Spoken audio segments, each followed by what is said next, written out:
Bonjour à toutes et à tous et merci de votre fidélité à Télé 50. Je suis heureux de vous retrouver pour la toute première fois en cette année 2012 et au travers de cette émission Un jour, une idée. Bonne année 2012 à toutes et à tous. Voilà, nous démarrons de plein pied cette année nouvelle avec bien sûr cette émission Un jour, une idée. Aujourd'hui, nous allons parler du social, RDC 2012, quelle vision pour le social en République démocratique du Congo, une question qui préoccupe plus d'un Congolais. Nous allons échanger autour de ces thèmes avec Papi Tamba. Il est en face de moi. Bonne année et bienvenue, Papi. Bonne année et bonjour, merci. On va essayer un peu de recadrer ce qu'a été l'année 2011. Mais d'entrée de jeu, je me rasquais, vous nous parlez un tout petit peu de vous. Qui vous êtes? Qu'est-ce que vous faites exactement? Je m'appelle bien Papi Tamba et j'aime bien m'identifier comme étant l'humble Papi Tamba. Je suis un Congolais de la diaspora qui travaille. Je suis chef d'entreprise au niveau de la France et je m'intéresse régulièrement et très activement à la politique de mon pays où j'essaye d'apporter ma petite expertise de temps en temps. En grosso modo, si vous étiez demandé de dresser un bilan par rapport à ce qu'a été l'année 2011 sur le plan politique et social. Je pense qu'il y a beaucoup de choses, à dire à ce sujet. Mais globalement, je pense que 2011 aurait été une année marquée par l'organisation de l'élection présidentielle, au moins sur le plan politique. Je pense que c'était l'événement majeur. Et aujourd'hui, je peux que me satisfaire de savoir que de tous les mauvais pronostics par rapport à ces scrutins, sachant qu'ils ne seraient pas organisés, aujourd'hui, tous ces mauvais pronostics-là sont tout simplement déjoués. La RDC entre dans une deuxième phase d'organisation de l'élection présidentielle et législative, bien sûr qu'ils étaient couplés, sur son territoire, et nous pensons que 2016 serait meilleur. Maintenant, quand vous parlez du social, moi je pense que par rapport à ces sujets, il y a les considérations que nous pourrions tous avoir et il y a la perception de la population. Je pense qu'à ce stade précis, nous ne sommes plus au niveau des considérations. Le chef de l'État lui-même, dans son discours d'investiture, avait déjà pratiquement tiré les bilans en disant tout simplement que il y a la perception de la population et il veut être à l'écoute de cette population. Donc ça veut seulement dire que de créer ce que j'appellerais les social sur mesure. Donc quelque chose qui serait adapté par rapport aux attentes et aux demandes des Congolais et par rapport à leur propre perception. Parce qu'il y a une autre perception du monde social que je pourrais avoir, mais qui peut-être ne passe pas. Peut-être les gens ne les comprennent pas. Peut-être par le fait qu'ils ont... notre pays reste encore un État jeune, en termes même de la compréhension même de la structure de l'État. Ça pose problème quand il faut... Ça pose un sérieux problème. C'est vrai, je dis que les sociaux, c'est la perception de la population. Parce que je vais vous dire une chose. Prenons seulement l'exemple des grandes villes, telles que Kinshasa, Lubumbashi et d'autres grandes villes. Nous commettons l'erreur, et peut-être les populations de ces mêmes villes commettent aussi l'erreur de penser que ces villes-là sont tout simplement les reflets ou les miroirs de toute la nation, ou que la nation congolaise ne peut se retrouver qu'à travers ces grandes villes. Quand vous êtes à Kinshasa, quelqu'un va vous dire que pour moi, le social, c'est d'abord les manger. Nakolia balabala, j'ai un problème pour manger. C'est comme ça que je comprends le social. Il a effectivement un problème pour manger. Mais il est dans la ville-province de Kinshasa, qui ne représente même pas les 1/5 de notre territoire. En revanche, vous irez dans d'autres coins, reculés, où les gens vont tout simplement vous dire que chez nous, ici, nous n'avons pas de problème de manger. Mais nous avons tout simplement des problèmes d'une école de proximité. Nous avons, par exemple, des problèmes de l'hôpital ou de ce que nous appelons généralement des dispensaires de proximité, que pour moi, je suis un peu dérangé de savoir que mon fils doit tous les jours faire 7 km pour aller à l'école. Mais sauf que les maniocs, les arachides et tout ce qui s'ensuit ne manquent pas chez moi. Cette personne-là qui est dans un coin reculé est aussi congolais. Et il a aussi droit d'avoir sa propre perception du social. Ainsi, nous sommes déjà devant des confrontations de vues.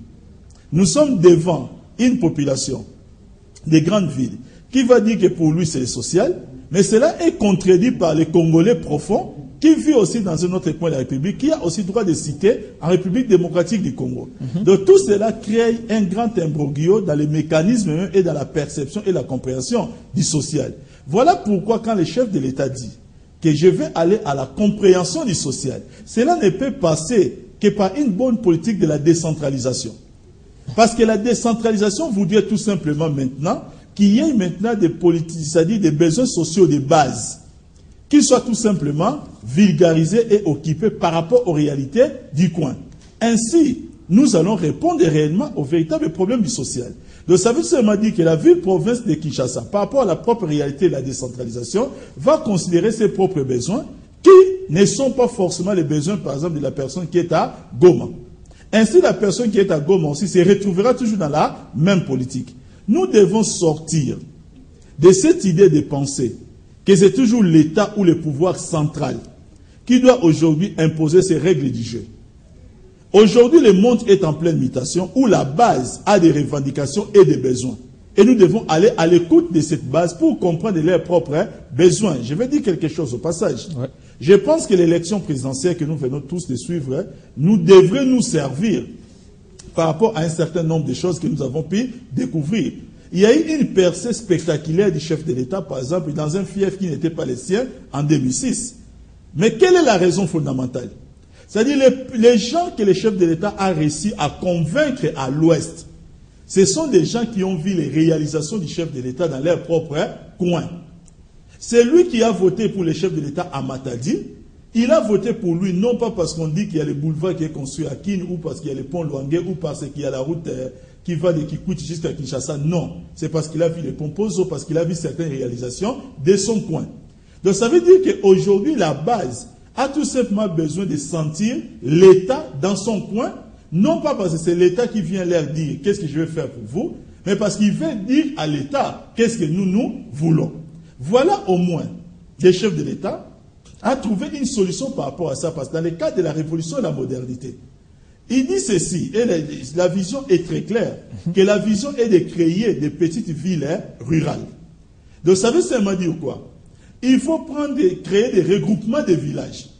Ces regroupements de villages-là vont faire, selon bien entendu leur propre histoire, selon leur propre culture et selon certains éléments d'acquaintance qu'on peut trouver entre ces différents villages, il faut créer leurs regroupements pour qu'ils puissent sentir dans leur coin qu'ils ont pratiquement toutes les structures des grandes villes, mais dans leur propre village.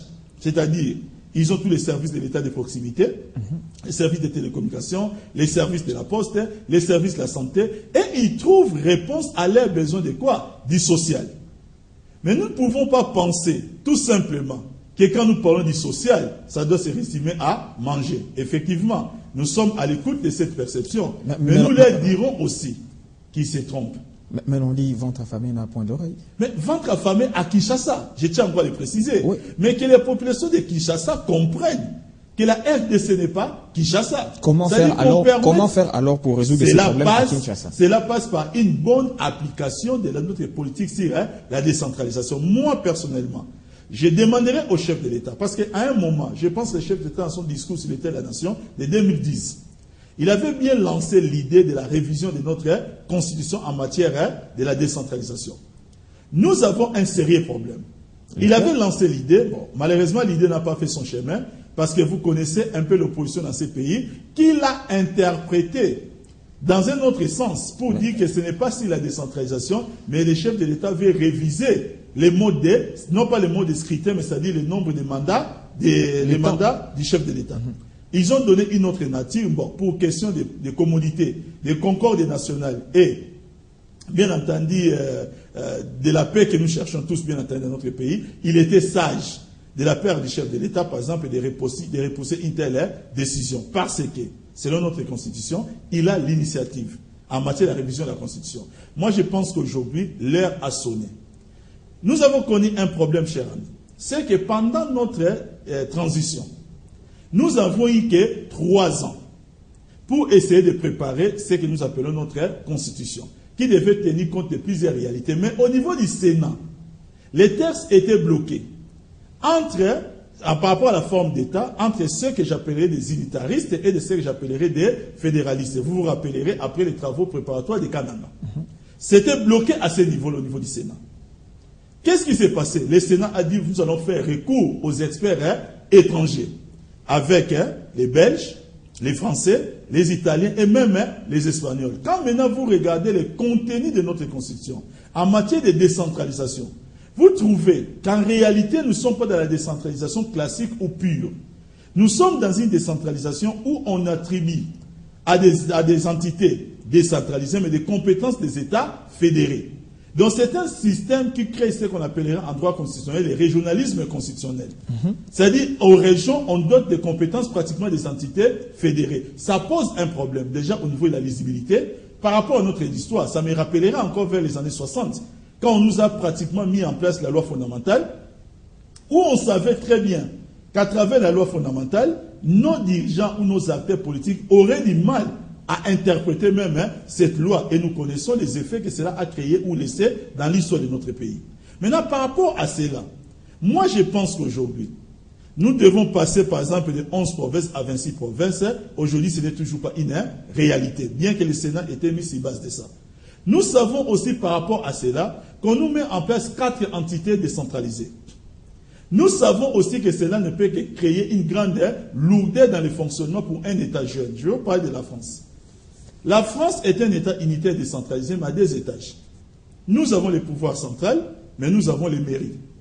Mais à côté, ils ont créé un système très fort de ce qu'on appelle la déconcentration des pouvoirs pour permettre maintenant, tout simplement au service de l'État, d'avoir une certaine autonomie, mais qui sont des entités totalement administratives, qui n'ont rien à voir avec la politique, mais qui seront efficaces avec le principe de la tutelle. Ça permet, quand on parle de la préfecture, on parle de certains services, ça permet tout simplement de former de bons fonctionnaires de l'État qui seront à la tâche pour faire leur travail. Pourquoi, par exemple, nous devons avoir une décentralisation avec un gouvernement provincial qui, ma foi, pendant ces 5 ans, avouons-le, pendant les 5 ans, tous les gouvernements provinciaux, généralement, n'ont pas été à la hauteur de leurs tâches, alors que nous pouvons seulement avoir des chefs de division. Des chefs de division dans les provinces qui peuvent s'occuper de certaines choses. Toute la population se rabat lourdeur au gouvernement central, alors que sur le plan provincial, il y a des gouvernements qui doivent normalement fonctionner. C'est-à-dire, il y a des gouvernements qui devraient fonctionner. D'abord, le pays n'a pas trop de moyens, parce que lorsqu'on parle de l'affectation, on va affecter 500 000 euros, 500 000 $, un exemple, à la ville-province de Kinshasa, on va dire que 200 000 doivent être affectés rien que pour le fonctionnement du gouvernement provincial. Vous trouvez ça normal pour un pays en crise qui doit chercher quoi? Les recettes. Pourquoi alors moi, je pense que établir ces mais je suis en train de dire que j'encourage à ce stade précis. Je pense qu'aujourd'hui, la RDC commence à s'émanciper. Et nous devenons aujourd'hui un État qui peut tout simplement se prévaloir de dire que, bon, vous vous rappellerez une chose. Le chef de l'État en 2001 a fait un discours d'investiture. Le chef de l'État en 2011 a fait un discours d'investiture. Je vous laisse apprécier la pertinence des 2 discours.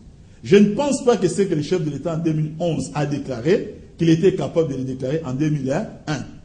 Le chef de l'État ne pouvait pas en 2001 dire par exemple qu'il va initier une révision constitutionnelle en matière par exemple de l'exploitation de nos minéraux pour dire qu'on va interdire formellement par exemple l'exportation de quoi? De nos matières premières à l'état brut et qu'il faut encourager les usines de transformation sur le plan local.